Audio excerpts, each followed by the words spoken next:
Yo, what up? This your boy Kenneth Stones, a.k.a. Coffee Weaston. This your boy D.O.E. Good Brother Bowl. And we are the Dirty Hills. You already know, man, you tuning in to 11:30 podcast. Not 7:30, but 11:30. Dude, that's my job. Not 7:30, but 11:30. Yeah. And you have been Dirty Hills approved.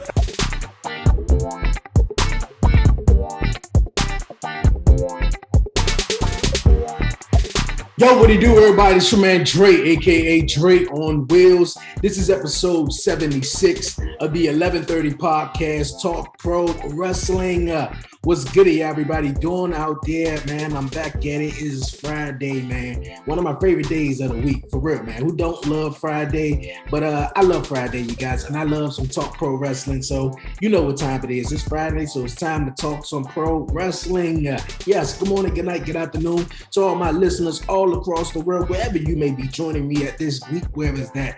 iHeartRadio, Spotify, Apple Podcasts, where I got a lot of my listeners coming and listening from Apple Podcasts. And I appreciate everyone for real that's tuning in each and every week. Whether you're tuning in on YouTube, thank you so much. Speaking of YouTube, don't forget to subscribe to the 11:30 podcast YouTube channel if you're listening on the audio version. And if you want to tune in and watch, man, just head over to YouTube or just subscribe to the 11:30 podcast YouTube channel for real. It's going to be great. Like it, leave a comment, do all that great stuff. And don't forget to follow the 11:30 podcast on all social media platforms. But you guys, man, like I said, man, yo, it's Friday, so we about to get in it, man. I'm going to cover quite a few things this week. I'm riding solo, but that's all cool, man, for real.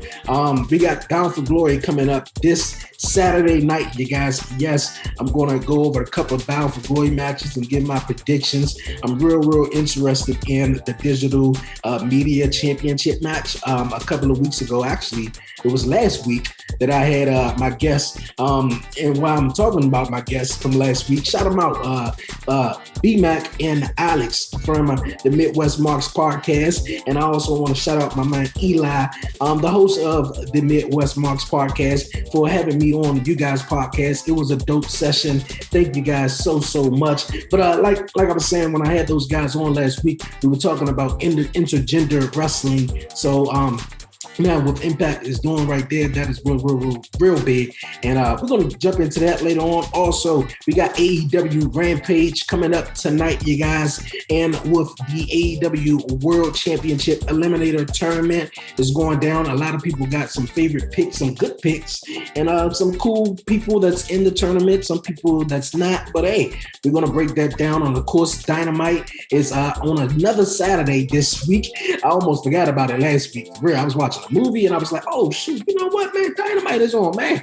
Thank God I DVR'd it, but we're gonna chop it up with that. And of course, Crown Jewel, you guys, took place yesterday at 12 noon for everybody on the East Coast. For West Coast, it was earlier than that. We're gonna chop it up about some interesting things that went on. It was very better. It was, the Crown Jewel event was better than which I, thought it would be. When they go over to Saudi Arabia and, all these international places, some of the crowds don't be, fired up. But this one, man, hey, they were jam-packed, So we got SmackDown tonight with the draft picks taking full effect. We're going to chop it up about everything. You guys sit tight. This is going to be a great one. But like I said, you guys, I was shouting out the Midwest Marks podcast. Once again, shout them out once again. And thank you guys for allowing me on your guys' platforms. Once again, shout out to my man, Warren Marlowe, for having me on his podcast, you guys, last Friday, man. It was awesome being on his podcast and awesome for him having me on. So, man, I'm blessed, man. Like the shirt say, man, I'm blessed, man, for real. And also got the 100th episode of the 11:30 podcast coming up this Wednesday, you guys. Yeah, streaming on EB Radio and YouTube. So it's going down, man. You got to stay blessed, man. So, yo, shout outs to those dope podcasters for having me on, man. I appreciate it so much, man, for real. But you guys, man, we're going to get into the show. We got a lot to cover, man. We got AEW Rampage. We're going to cover AEW first here. We're going to start it off with AEW Rampage tonight, you guys. Yes, it's going down with another exciting edition of a Rampage with a lot of people opinions on Rampage. And I think the only negative thing that I heard about Rampage is the time and maybe the time and the day it comes on.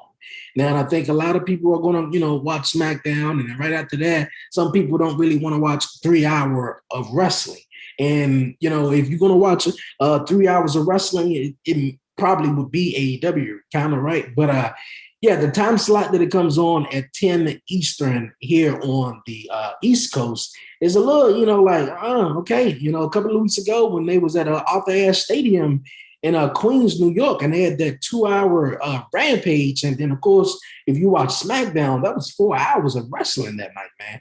4 hours, man. So, man, I'm loving what they're doing. I'm really loving what they're doing with AEW Rampage, especially what they did last week was Suzuki taking on Daniel Bryan on the buy-in, man. Like, even though SmackDown suffered in ratings because they were on FS1, but man, AEW just put on one hell of a show, man, and they just keep putting on these awesome shows. And speaking of awesome shows, tonight, the AEW Women's World Championship will be on the line. Dr. Britt Baker, DMD, yes, she would defend her AEW Women's World Championship against Anna Jay, which is going to be a cool matchup. Anna Jay and Britt Baker has been going at it for the last couple of weeks and see if they're going to settle. We're going to see if they're going to settle their differences tonight on AEW Rampage. Also, you guys, on AEW Rampage, we're going to see a rematch between Pac and Andrade. Yes, man, these guys kicked off, I think, Rampage first, when they initially, debuted. So, man, of course, Pac and Andrade, anytime they step in the ring, they're going to kill it, man, for real. And speaking of killing it, I was talking about the AEW World Championship Eliminator Tournament, which has everybody buzzing, and it's going to kick off tonight, you guys. I was on the Midwest Marks podcast. I got to shout him out once again, man, because my man Eli was marking out, man, to the theme song, to the main theme song of the podcast, man. He was just like, yo, I really like that, man. So, but on the Midwest Marks podcast, when I was joining them on their show, they were, breaking down the tournaments, and now I did a little bit of my homework and kind of figure out who's everybody is going to be in there. Well, all the superstars that's going to be in the tournament. I was like, okay, this is going to be looking really, really cool. And one thing that we were talking about, guys who could, really use this tournament to break out. And I think, in my opinion, with the matchup that's going to kick off the tournament tonight on AEW Rampage is Orange Cassidy versus PowerHouse Hobbs. Now, PowerHouse Hobbs had this huge matchup at Arthur Ashe Stadium in Queens, New York, a couple of weeks ago against CM Punk. Huge, big old match. And everybody was like, yo, man, this is, PowerHouse Hobbs' big moment, and even he said it on, his social media platforms. And, man, oh, man, he didn't come up with the victory, of course, against CM Punk. But with this matchup right here, I think, everybody loves Orange Cassidy. Come on. Everybody loves it. We don't want to see Orange Cassidy maybe lose in this first round, or this first matchup to, PowerHouse Hobbs. But, man, just think about the things you can possibly do, or that can come about with PowerHouse Hobbs upsetting Orange Cassidy.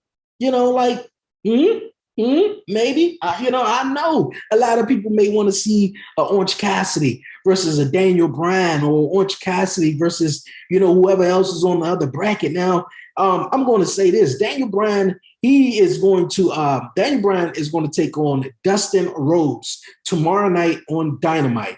Now, looking at everybody in this tournament, I see Daniel Bryan beating everybody on his side of the bracket. He's going all the way to the finals. Now, we've seen tournaments in wrestling, and a conclusion of, the come-abouts of the tournament in wrestling recently with King of the Ring and Queen of the Rings.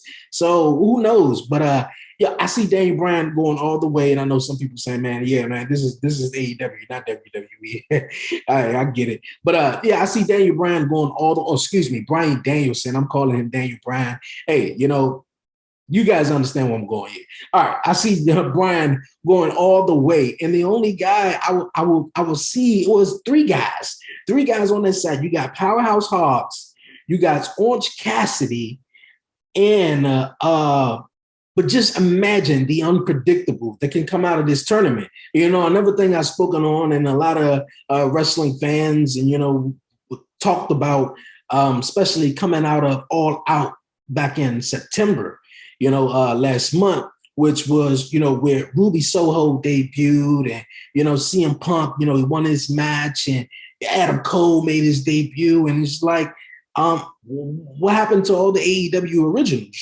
Don't bypass them and throw them to the side. I think, with AEW going on, with the representation of Black wrestling really at its peak right now and is really taking off, I think PowerHouse Hobbs would be a really good guy to lead that charge in AEW, and it could be another big star. He said, man, even Booker T said, our Powerhouse Hobbs, was just, wanting the chance, just wanted to learn and be there. And then he got this big opportunity and he signed with AEW. Let's do it. I don't think, with Orange Cassidy taking the L on this would hurt him at all. I don't think so. I think Orange Cassidy gonna still be the entertaining, the charismatic. He's going to be OC. He's going to be Orange Cassidy, So that's just in my opinion. So I want to see a lot of things go on in this, But Orange Cassidy and Powerhouse Hobbs, in my prediction, like I said, I want to see Powerhouse Hobbs go over on Orange Cassidy tonight in the AEW Eliminator Tournament, World Championship Eliminator Tournament. So we're going to see where it goes, man. We're going to see where it goes. And while we're on AEW, we got AEW Dynamite coming up tomorrow night where the tournament continues. Yes, Bryan Danielson taking on Dustin Rhodes. Will be a cool matchup. I don't think we've seen Daniel and Bryan. We haven't. I don't think we've seen Bryan and Dustin go one-on-one in some time, or if they went on one-on-one ever. But nonetheless, they'll be going one-on-one tomorrow night on AEW Dynamite. My pick in this match, I'm picking Bryan Danielson to go over on Dustin Rhodes, man. Kudos to Dustin, man.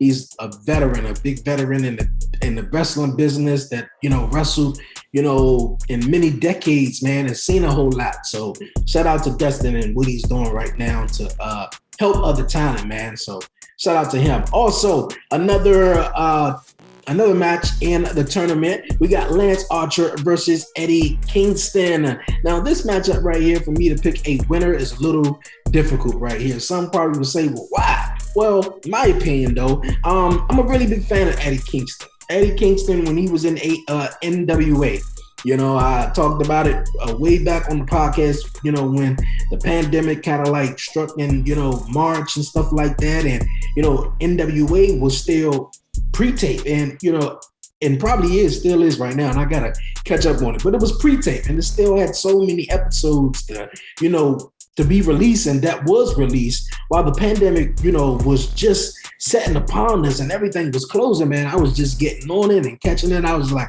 yo, this Eddie Kingston guy, dude, I love him. I love him, man. And a couple of other people too that wound up in WWE and other places and stuff. But Eddie Kingston, I remember when he made his debut and, AEW, and everybody was like, really crapping on him. Like, really, bro? Like, he got a TNT championship matchup against Cody. Like, really? Like, but yo, I'm loving what Eddie's doing. Even on commentary on AEW Dark or Elevation, whatever one it is, though. But I'm loving what he's doing. And not only just to bypass Lance Archer, man, he's a badass, man. So, yo, if I had to choose to come down, man, I probably would say Eddie Kingston. Just imagine though, like look up on the other side of the bracket though. You got Daniel Bryan and you got a lot of other guys in there though. What if Eddie Kingston shocked them all? What if Eddie Kingston beat Lance Archer, went on to beat Bryan Danielson? You feel me? And then what if Moxley? Yeah, there you go. That was a guy that I was thinking. Moxley. It's so many. But what if Moxley shocked everybody? And it's Moxley and Eddie Kingston. Now they're a tag team. So it's so many things, and like my guys on the Midwest Marks podcast was saying, the seeds are planted all around this, man. Like all around this tournament. So I'm loving it, man. I'm loving it. Another thing I'm loving, man, I'm seeing what they're going to do tomorrow night on Dynamite. Cody Rhodes versus Malachi Black 3. Now, some people was like, yo, Cody gonna win this. He gotta, no, Cody ain't winning this, man. He ain't winning this. He gotta sit back and just realize, like, I'm loving what the stuff that Arn Anderson and Cody is doing, and AEW is doing with him, telling that story, like, yo, you got like too big headed. You need to like sit down, pull your bridges up a little bit or whatever, like, and they booing you. The fans have turned on you and everything. So the fans are more behind Arn Anderson than they is Cody, So I find that so hilarious. You feel me? Everybody got the memes up about Arn Anderson, how hard he goes, and that promo that he pulled on Dynamite a couple of weeks ago. So yeah, so Arn Anderson is more over right now than Cody. You feel me? Like, oh man, so I'm loving it, man. I'm really loving it. So whoever wins this tournament is going to face the winner of the matchup, between Hangman Adam Page and Kenny Omega for the AEW World Championship at Full Gear that's coming up in some weeks, man. So hey, man, that's going to be real dope, man. AEW is doing the damn thing, man. They really is doing the damn thing. Loving every bit of it, man. Loving every bit of it. All right, you guys, we're going to move on, but we're not going to move on too far. Tonight also, Friday night here, we got SmackDown, you guys. Yes, we are coming off the heels of Crown Jewels. And, some people may have seen it, some people have may not. But like I said, SmackDown is also tonight starting at 8 p.m. Eastern Standard Time. The draft picks go into full effect tonight, you guys. So we're going to see the debut of Hero. So seeing what Hero do on their first night on a Friday night SmackDown on Fox, that's going to be very interesting. And speaking of Hero, a couple of weeks, actually, last week, that my guy Isaiah Swerve Scott lost the NXT North American Championship and was just a really bull crap, finish, man. Like, because I didn't know that contract was in the guys who ever won it, even ACH, they never used that, contract and, like a Money in the Bank. They never came down and was like, yo, I'm cashing in this contract. No, y'all never presented it that way. So why y'all do it that way? Like, I think WWE, in a way, when I speak in WWE, that's in a whole, including NXT, it's desperation because Vince McMahon is taking over NXT right now. So it's just, man, oh man. But yo, like, they really could tell some story. I would have loved to see Isaiah Swerve Scott came up on SmackDown, still the NXT North American Champion. Like, you want to boost some, ratings with NXT. How about you saying, okay, on the hottest show in WWE, which is SmackDown, and is gaining the more viewers than any other program right now, and you got the North American champion on Isaiah Swerve, a new guy that's coming in, and and I'm pretty sure, some people, have heard it. A lot of haven't. But I mean, like, bro, like, I didn't like how they did it. Shout out to Carmelo Hayes, though, for real. Shout out to go out the Trick, But I mean, I said to myself, if I was Trick, like, yo, I'm kind of upset, though. Like, why you didn't use that to go out to the tag team type? Like, why we couldn't beat MSK? I understand they didn't want to crush their reign just yet and, give them a sustainable reign, but what is they really doing, though? Like, they ain't really doing so much, though. So I really like this. And, of course, Shawn Michaels is really behind Carmelo Hayes. So, hey, that's that right there, you guys. That is that for Hero, So another thing, you guys, we're going to see Charlotte making her Friday Night SmackDown debut. Charlotte. Charlotte. Yes, Charlotte is the Raw Women's Champion, and she will be making her debut on SmackDown. Yes. All right. And you guys, man, I'm just like, when Monday Night Raw have a good show, then I'll cover it. If there's anything that maybe stick out, I'll cover it. But lately, man, it's just Raw was just horrible, man. Like, you build up to Bianca Belair and Charlotte for the main event, and I'm thinking, okay, the draft picks go in effect, tonight, and Charlotte will be going over to SmackDown and Bianca's gone over to Raw. I'm thinking, all right, bet Bianca is going to win the Raw Women's Championship and have Charlotte go over to SmackDown like she's going over to SmackDown. No, you don't do that. You do a DQ. That made no sense whatsoever. Made no sense. Like WWE just be slapping themselves, sometimes they just slapping themselves, like shooting themselves in the foot and slapping them though. So like I really don't even know, man. So then you got Becky, who which we're gonna get into more, who retained her championship, and now she's on Raw. So it just seemed like WWE just did not know what to do. They didn't know how to switch the titles, because the last time they had this predicament, they just said, well, Street Profits, New Day, let's take that. All right, here you go. Like that's exactly what they did. Exactly what they did. And I'm assuming they didn't want to do that this time. So, all right, man. Yeah. Let's see what Charlotte do next, on Fox, man. On Fox. Also, speaking of Fox, a new addition to Fox, you guys, man, is the New Day, you guys, is coming over to SmackDown with Kofi Kingston and Xavier Woods. So, Big E, he's the WWE champ. He's going to stay over on Raw for the second consecutive year. They split them up in the draft, though. But nonetheless, you guys, it's looking really good with Big E as WWE champion, as Kofi Kingston had his amazing run, you guys. Amazing run as the WWE champion a couple of years ago with Kofi Mania, and now with last night, and obviously tonight we may see a ceremony. Who knows? We're gonna see King Woods, you guys. King Woods. A lot of people saying it was gonna be King Balor, King Finn Balor, to compensate him for that horrible loss that he lost at the last pay-per-view, whatever that pay-per-view was, that he was facing Roman Reigns or whatever. So yeah, but in my opinion, though, if they wasn't going to choose, King Woods, which was very predictable, because he said, man, like, that's his WWE championship. Like, I don't see Xavier Woods ever becoming WWE champion, but, like, King of the Ring, that's his WWE champion.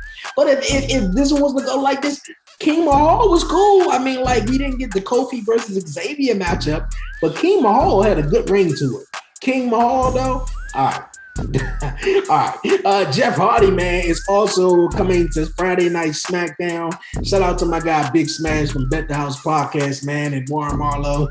We was chatting it up about how Warren Marlowe, we was chatting it up. We was chatting it up about how Jeff Hardy has become a jobber now, and Big Smash really agrees that he's a jobber, and Warren just like, yo, man, he just doing his thing, and Big Smash hit me up this past Monday night when I was watching Raw, and Jeff Hardy took the L once again to Austin Theory. Now, I understand he's losing, but, from hearing the recent interviews with Jeff Hardy and hearing what he's, said he wants to do and accomplish, coming over to SmackDown, working with Roman Reigns, I'm loving it. Like, come on, bro. He's not going to beat him, but I mean, come on. It'd be really great, though. Like, it'd be really great. That gives Jeff Hardy to work with, the Usos a bit, which I don't think they may have.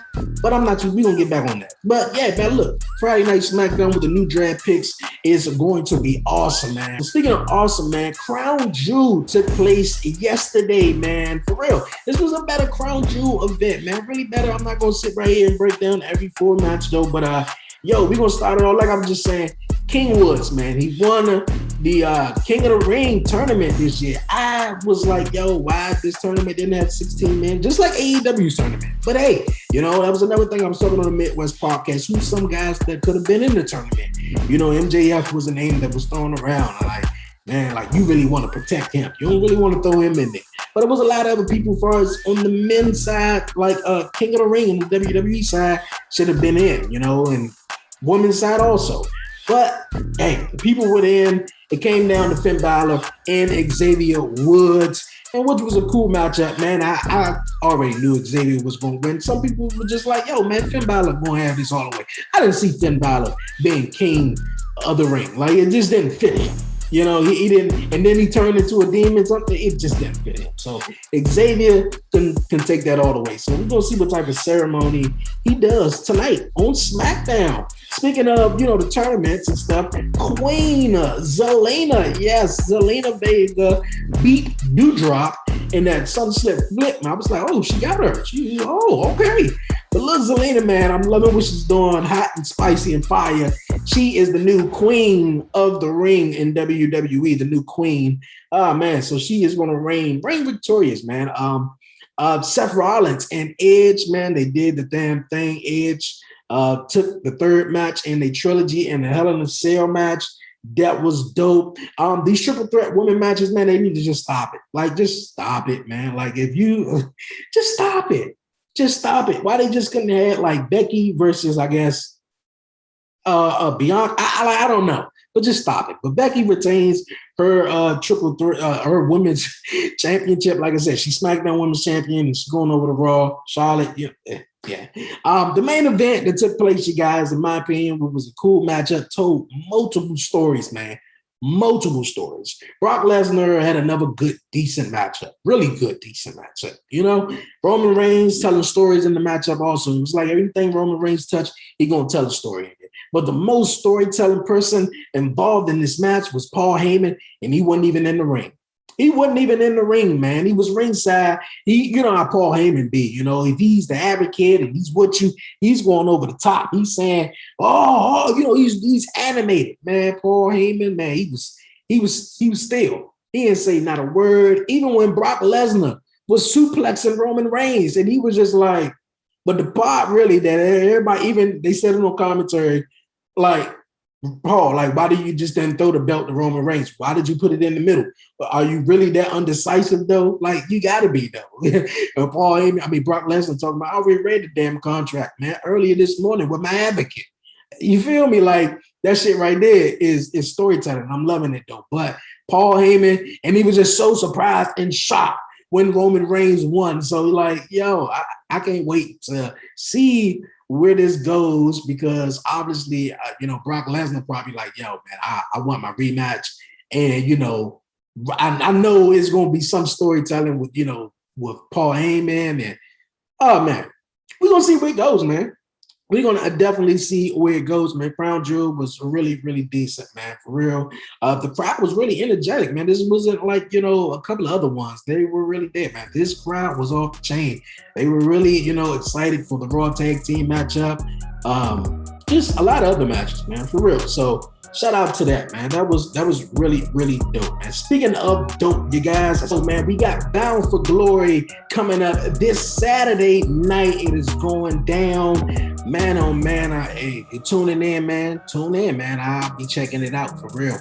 We got a couple of matches that I'm really interested in. Like I said at the top of the show, man, the Digital Media Championship in the general wrestling, man. I think, with the women right now is taking over. The women is the hottest thing going on. The hottest thing going on in professional wrestling right now. I would love to see some of them mix it up with some of the hottest guys that's doing it right now. Why this shit it should be limited, just because we got a men's basketball league and is a women basketball league. Like, they can't play one another. Like, come on, man. Like, lie. But in that match, you guys, we got John Skyler, we got Crazy Steve, you guys, Follow Boo, we got Chelsea Green, Tennille Dashwood, and who else we got in this match? Jordan Grace, you guys. And this is going to be a huge six-way matchup to determine who's going to be the new, basically, intergender champion, digital media champion. So that's one I'm really got my eyes on. Also, Christian Cage taking on Josh Alexander.